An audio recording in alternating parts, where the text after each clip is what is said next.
প্রত্যেকটা ঘরে ঘরে বউ শাশুড়ির একটা যুদ্ধ শুরু হয়ে গেছে। মনে হচ্ছে সাপে বেজিয়ে লড়াই। আসলে এটা সমাজের জন্য অশনি সংকেত, এটা পরিবারের জন্য একটি অশনি সংকেত। কেন বউ শাশুড়ি যুদ্ধ হবে? প্রত্যেকটা শাশুড়ি যদি পুত্রবধূকে নিজের মেয়ে মনে করে, আর প্রত্যেকটা পুত্রবধূ যদি নিজের শাশুড়িকে নিজের মা মনে করে, তাহলে আমাদের পরিবারে এই অশান্তিটা সৃষ্টি হতো না।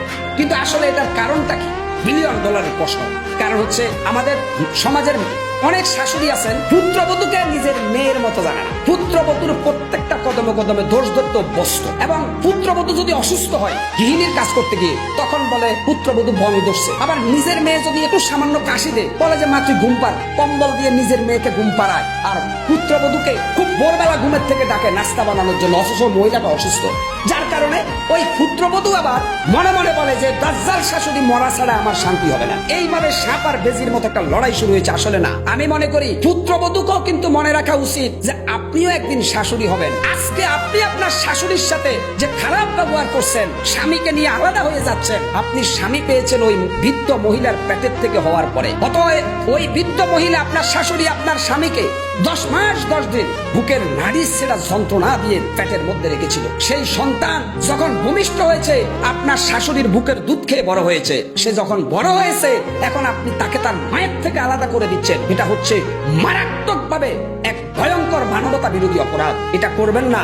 আপনি যেমন কর্ম করবেন, আজ হোক আর কাল হোক, আপনি সেম ওই কর্মের ফল পাবেন। অতএব যে পুত্রবধূগুলো আছেন শাশুড়িকে বুড়ি বলেন, শাশুড়ির মৃত্যু কামনা করেন, আপনি জানেন না আরশে আজিমের মালিক আপনার জন্য কি পরিমাণ লাঞ্ছনার বেজ্জতি আপনার কপালে রেখে দিয়েছে। হয়তোবা আপনি ওই লাঞ্ছনার বেজ্জতি না হয়ে কবরে যাবেন না। ঠিক সেম আমি শাশুড়িদের বলবো, আপনি আপনার মেয়েকে যেভাবে শাসন করেন, ভুল হলে শুধরায় দেন, মেয়েকে কি আপনি ফেলে দেন? ঠিক সেম যদি আপনি আপনার পুত্রবধূ অন্যায় করলে তাকে ভালোবাসা দিয়ে তাকে আপনার তার ভুলটা সংশোধন করে দেন, দেখবেন আস্তে আস্তে ওই পুত্রবধূ আপনার মেয়ে পরিণত হয়ে যাবে। কিন্তু আমাদের সমাজে আসলে হিংসা জিনিসটাকে আমরা বাদ দিতে পারি না। পরিত্যাগ, হিংসা, অহংকার, লোভ একটা জাতি, একটা সমাজকে ধ্বংস করে দেয়। প্রত্যেকটা পরিবারের ভিতরে হিংসা ঢুকে গেছে। আর বর্তমানে তো আমাদের মেয়েরা টিকটক সেলিব্রিটি। ম্যাক্সিমাম পুত্রবধূরা সারা রাত পরে তারা মেসেঞ্জারে চ্যাট করে। আগের যুগের পুত্রবধূরা ফজরের নামাজের সময় ঘুমের থেকে উঠে নামাজ আদায় করার পরে সংসারের গৃহিণীর কাজ করত।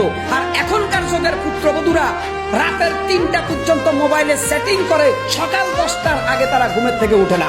এই হচ্ছে এক ভয়ঙ্কর গজব দৃশ্য সমাজে পৌঁছে গেছে। পুত্রবধূ সারা রাত হয়তো পরকীয়া প্রেমে ব্যস্ত, আর না হলে স্বামী বিদেশ থাকে, উনি সারা রাত মোবাইলে সেটিং করে। তো উনি কি আর 6টা বাজে ঘুমের থেকে উঠতে পারে ওই পুত্রবধূ? অতএব এই পুত্রবধূ যেমনি ভাবে এই পরিবারকে ধ্বংস করছে, এই সমাজকে ধ্বংস করছে, ঠিক তেমনি ভাবে সে তার চিরস্থায়ী পরকালকে ধ্বংস করে দিচ্ছে। আবার যারা শাশুড়ি আছেন, আপনারা দয়া করে আপনার নিজের মেয়েকে যেভাবে দেখেন, ঠিক সেম ওভাবে পুত্রবধূকে দেখেন।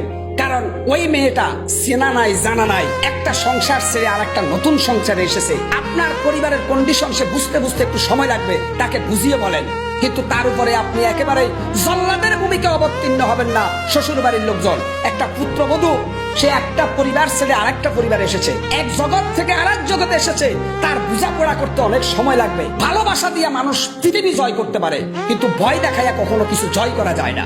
অতএব আমি মনে করি বউ শাশুড়ির এই যুদ্ধ, এগুলা ভারতীয় সিরিয়াল দেখে দেখে বাংলাদেশে শুরু হয়ে গেছে, যেটা মুসলমানের জন্য অত্যন্ত দুর্ভাগ্য। এই কিরণমালা, কটকরি, এই যে হিন্দি সিরিয়াল গুলো দেখে দেখে বাংলাদেশের মুসলিম সমাজের পরিবারগুলো একেবারে ধ্বংসস্তূপে পরিণত হয়ে গেছে।